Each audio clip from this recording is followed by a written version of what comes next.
I'm going to show you is how do we recover from Salesforce after we've deleted a record. Now, initially, if you're within the first 15 days, we encourage you to use the undelete method because there are some things that will change. With the recycle bin, you get to keep things like auto numbers and Salesforce IDs. So what we'll do is I'll go to Salesforce. Now here's a sample account.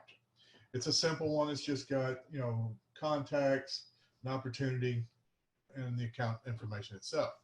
So what I'm going to do is I'm going to simply delete this. Now once it's deleted, it's out of Salesforce. Okay, so now it's gone. So we'll do a quick search. Search. And look at accounts. There are 0 accounts. Now, again, we're an additive process. So when we look here and do an incremental, and whether this be running every 15 minutes, once an hour, every 2 hours, we're going to see that deletion. And instead of actually physically deleting it, we're going to logically delete it. So it never actually leaves the database. Now this shouldn't take long. It should take less than a minute to go through, maybe a couple of minutes, and do that. So while that's happening, we'll go look at the actual data that's in Salesforce or in the database. So we'll kick this off and see it's already been marked as deleted. This is the doubly incorporated account.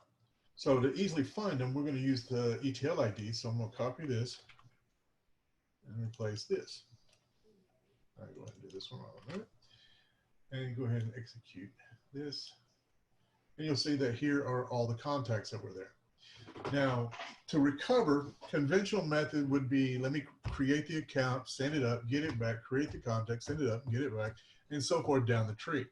Our code automatically handles that.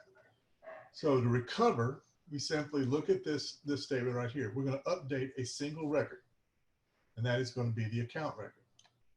We're going to update this record and change only this field to an R for recover. Now, this where clause could be anything you want to. It could be a single flag where ETL ID in, or where delete flag is Y in between, 2 dates. But for demo, we're just going to do this one in return. So I'm going to go ahead and update this record. And we'll look at it one more time and see that it has an R flag.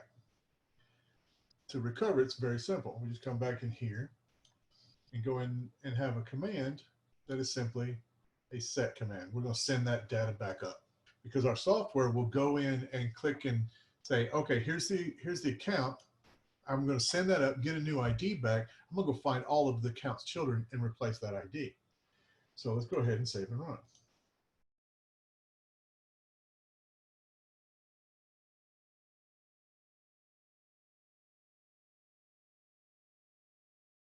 And so see, it found one account and it's going to update that and we're going to add it.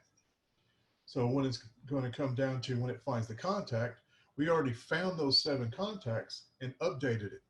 Now it's going to marry up to the account because we fixed that as part of the program. All right. And we also did the opportunity. So if I go back in Salesforce now and simply refresh this page, the search, there's doubly incorporated. The contacts have been restored, as well as the opportunity. And it is as simple as that.